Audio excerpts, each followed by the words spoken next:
بسم اللہ الرحمن الرحیم والصلاة والسلام علی رسولہ الکریم وعلی آلہ وصحبہ اجمعین، اما بعد۔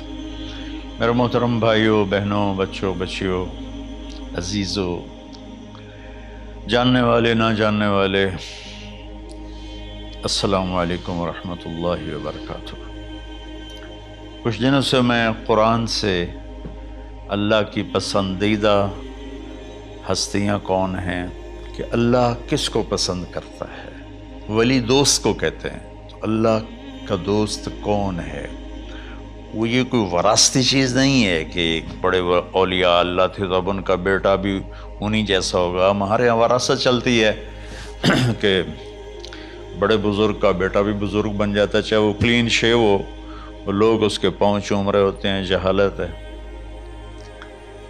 تو آج میں تھوڑا سا سورہ بنی اسرائیل ہے، اس میں بھی سارے اخلاق بیان ہوئے۔ میرے بھائی بہنوں، ایمان لانے کے بعد انسان بنتا ہے، اور اس کے بعد اس کی قیمت، اس کا بڑا پن، اس کی وجاہت، اس کی شرافت وہ پیسوں سے نہیں ہوتی۔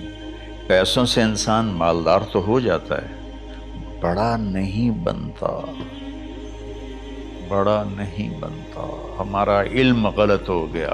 بڑا بڑا بندہ جے بولدیاں 3 ملن، یہ 200 مربع، یہ نوابہ فلانا ہے، نوابہ فلانا ہے۔ میرے بھائیو، یہ بالکل غلط علم ہے۔ بڑا وہ ہے جسے اللہ پسند کرے، بڑا وہ ہے جو میرے نبی کی زندگی کے پیچھے چلے، بڑا وہ ہے جس سے اللہ تعالیٰ راضی ہو جائے، باقی سب چھوٹے چھوٹے ہیں۔ تو آج ایک تیسری جگہ سے میں کچھ باتیں قرآن سے عرض کروں گا جن کا تعلق ہمارے ایمان سے بھی ہے، اخلاق سے بھی ہے۔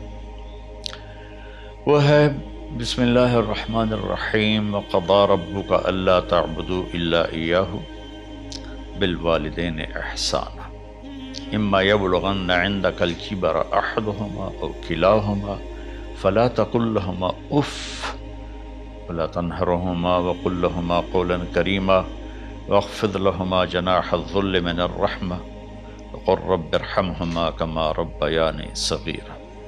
یہ بہت بڑا مضمون ہے۔ اللہ نے قرآن بھر دیا والدین کے خدمت کے لیے، والدین کی اطاعت کے لیے، والدین کی ماننے کے لیے۔ پہلا جملہ ہے اور تیرے رب نے فیصلہ کیا، ایک مطلب۔ دوسرا، اور تیرے رب نے حکم کیا کہ بندگی صرف اللہ کی ہے، بندگی صرف اللہ کی ہے۔ عبد اسے کہتے ہیں جو ہر بات پہ سر جھکا دے، عبد اسے کہتے ہیں جو ہر بات پہ بچھ جائے، اس کو عبد کہتے ہیں۔ تو اللہ کہہ رہا ہے میرے بندو، میرا ایک فیصلہ ہے اور میرا ایک حکم ہے، میرے سوا نہ تمہارا ہاتھ کسی کے آگے پھیلے، نہ تمہاری گردن کسی کے آگے جھکے۔ ایک دوسرے سے مدد لینا، اس کو ایک دوسرے کی تعاونوں میں آ جاتا، تعاونوا علی البر والتقوی، ایک دوسرے کا ساتھ دو، ایک دوسرے کی مدد کرو۔ میرے نبی قرضہ اٹھاتے تھے۔ میرے نبی جب انتقال ہوا تو آپ کی زرہ 9 وسق پر، وسق 5 من کا ہوتا ہے، تو وہ جو کے بدلے آپ نے زرہ رکھوائی تھی کہ جب میں تمہیں ادا کروں گا زرہ لے لوں گا، اور آپ کا انتقال ہو گیا، آپ زرہ اپنی واپس نہیں لے سکے۔ وہ چیزیں جن کا تعلق صرف اللہ کی ذات سے ہے اور کوئی نہیں کر سکتا، اس میں صرف اللہ کے آگے ہاتھ پھیلا، جیسے ہم کہتے ہیں مدد، نصرت۔ اللہ کہتا میں ہوں، الا ان نصر اللہ قریب، سنو میری مدد تمہارے قریب ہے۔ تو اللہ تعبدوا الا ایاہ، بس ایک چھوٹا سا جملہ اللہ نے یہاں کے، چونکہ یہاں اللہ نے والدین اور اخلاق بتانے تھے تو اپنے لیے صرف ایک جملہ بولا، باقی باتیں بھی اللہ کے لیے ہیں، لیکن اللہ نے میری بندگی، اس بندگی سے مراد 5 وقت کی نماز نہیں ہے، حج، روزہ، زکوٰۃ نہیں ہے اس کی مراد، یہ ساری باتیں داخل ہیں، اور اس کے ساتھ 24 گھنٹے کی زندگی اللہ کی مرضی پر گزارو، نفع آئے تو شکر ادا کرو، نقصان ہو تو صبر کرو، برداشت کرو، پھر بھی شکر ادا کرو کہ میرا رب یہ کہہ رہا ہے کہ میں نے صرف اللہ سے تعلق جوڑنا ہے۔ اللہ کے نبی نے اپنے چچا زاد بھائی عبداللہ بن عباس سے فرمایا کہ یا غلام، اے نوجوان، اوصیک بکلمات فاحفظہ، میں تمہیں چند باتوں کی وصیت کرتا ہوں، کیا؟ احفظ اللہ، احفظ اللہ یحفظک اللہ، یحفظک اللہ، اللہ کے اوامر کی حفاظت کر، اللہ تیری حفاظت کرے گا۔ احفظ اللہ تجدہ تجاہک، تو اللہ کے اوامر، اسلام، حلال حرام کی پہچان کر کے زندگی گزار تو اللہ کو ہر وقت تو اپنی مدد کے لیے تیار پائے گا۔ اور لمبی حدیث ہے، عشاء کی نماز کا وقت ہو رہا ہے، اس میں وہ جملہ جو اس میرے مضمون سے متعلق ہے، وَإِذَا سَأَلْتَ فَاسْأَلِ اللَّهِ، جب بھی مانگو اللہ سے مانگو، جب بھی مانگو اللہ سے مانگو، اللہ کے سوا کوئی دینے والا نہیں ہے، صرف اللہ ہے دینے کے لیے۔ وَإِذَا اسْتَعَنْتَ فَاسْتَعِنْ بِاللَّهِ، اور جب مدد کے لیے ہاتھ اٹھاؤ تو صرف اللہ کو پکارو، جب ضرورت حاجت کے لیے، مدد کے لیے ہاتھ اٹھاؤ تو اپنے اللہ کو پکارو۔ تو یہ حدیث کی بات بھی ہے اور یہ قرآن کی بات بھی ہے۔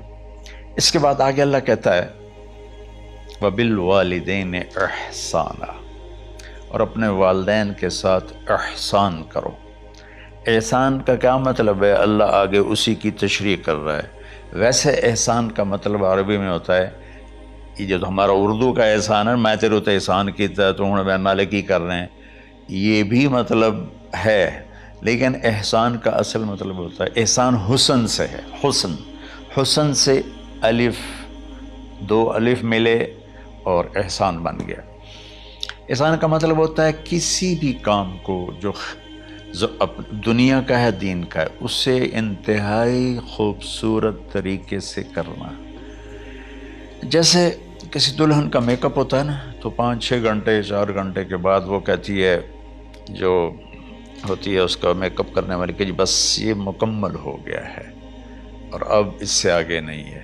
تو آخری اچھائی کی آخری انتہا پر پہنچ کے کام کرنے کو احسان کہتے ہیں۔ تو میرا اللہ کہہ رہا ہے، میرے بندو، اپنے والدین کے ساتھ وہ کرو کہ جو بھلائی کی، خدمت کی، ماننے کی آخری حد ہے۔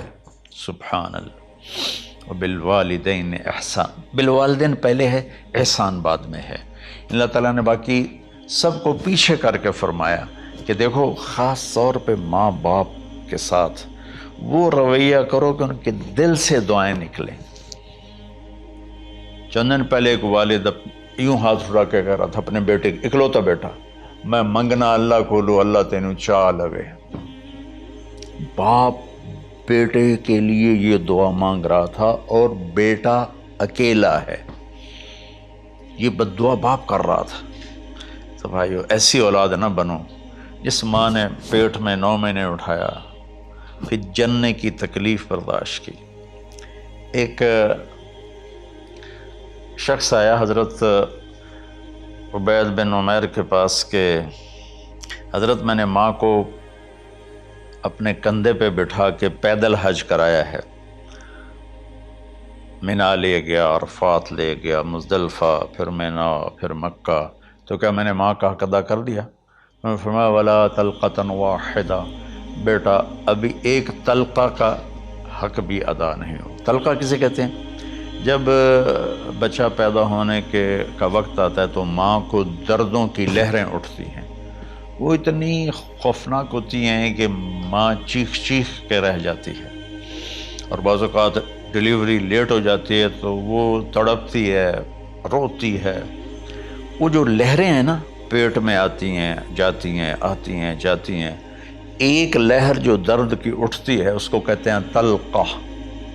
میں قربان جاؤں، انہوں نے فرمایا بیٹا ابھی تیری ماں نے جو تجھے جنا تھا اس وقت جو تجھے درد، وہ تیری ماں نے درد کی لہریں برداشت کی تھیں، اس میں سے ایک لہر کا بھی حق ادا نہیں ہوا، یعنی کہ حق ادا ہو ہی نہیں سکتا۔ یہ مطلب کہ حق ادا ہو ہی نہیں سکتا، کہ بیٹا ابھی ایک کا بھی نہیں۔ پھر حضرت عبداللہ بن عمر سے ایک شخص نے پوچھا کہ اچھا یہ جو آدمی تھا یہ خراسان، یہ ایران میں ہے اور افغانستان میں، یہاں سے ماں کو پیدل کندھے پہ بٹھا کے مکے پہنچا تھا، اندازہ لگا اس نے کتنی مشقت اٹھائی۔ اور عبید اللہ بن عمر کہتے ہیں بیٹا ابھی ایک لہر کا حق ادا نہیں ہوا۔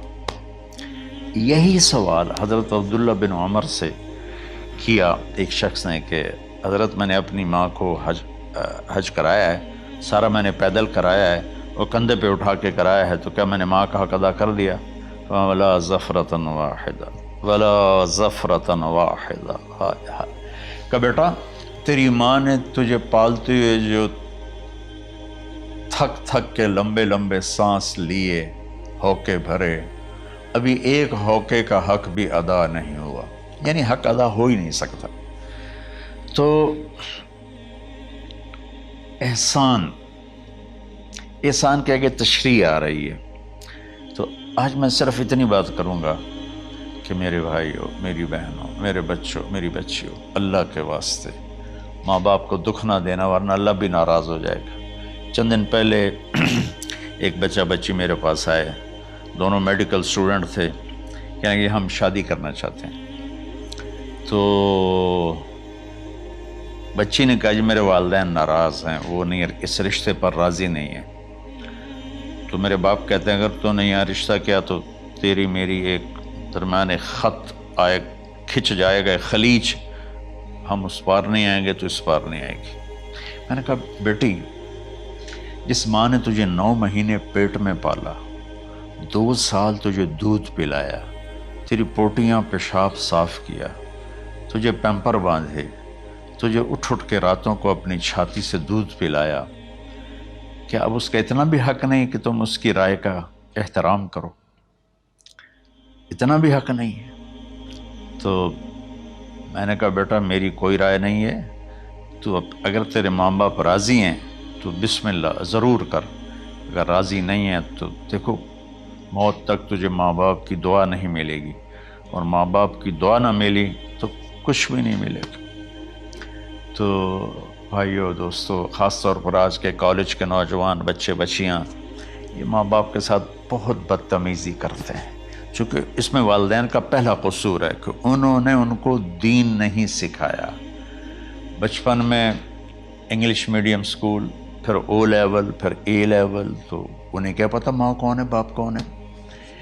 ایک پرانی بات ہے، ایک شخص اپنے بیٹے کو لے کر آیا کہ یہ میرا بچہ ہے اور یہ فلاں جگہ شادی کرنا چاہتا ہے، اور ہم میں سے کسی کی رائے نہیں ہے،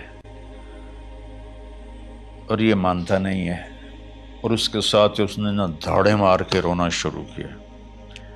تو میں نے بچے کو دیکھا تو یوں کر کے بیٹھا تھا، اس کا باپ رو رہا ہے، ہچ کیوں تو ایسے بیٹھا ہو۔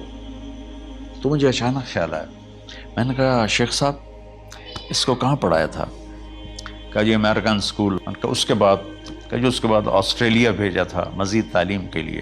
ان کے شیخ صاحب اس بچے کا کوئی قصور نہیں، آپ کا قصور ہے، اس کو تو پتہ ہی نہیں میری ماں کیا ہے، میرا باپ کیا ہے۔ ایک ہماری تہذیب تھی وہ ختم ہو گئی ہے، اس میں علم نہیں بھی تھا تو ماں باپ کے۔ میں نے اپنی آنکھوں سے دیکھا، میں نے اپنے دادا کو دیکھا لیکن مجھے یاد نہیں، لیکن جو میرے دادا کے چھوٹے بھائی تھے ان کو میں سنبھلتا ہوں، ان کو میں نے دیکھا ہے، 3ری 4تھی جماعت تک میں تھا۔ 61 میں ان کا انتقال ہوا، میری 9 سال عمر تھی، تو 8 سال۔ ان کے بیٹے جوان تھے، اور ڈیرے میں جب وہ بیٹھتے تھے تو ان کے بچے ان کے سامنے نہیں بیٹھتے تھے، ان کی پیٹھ کے پیچھے بیٹھتے تھے۔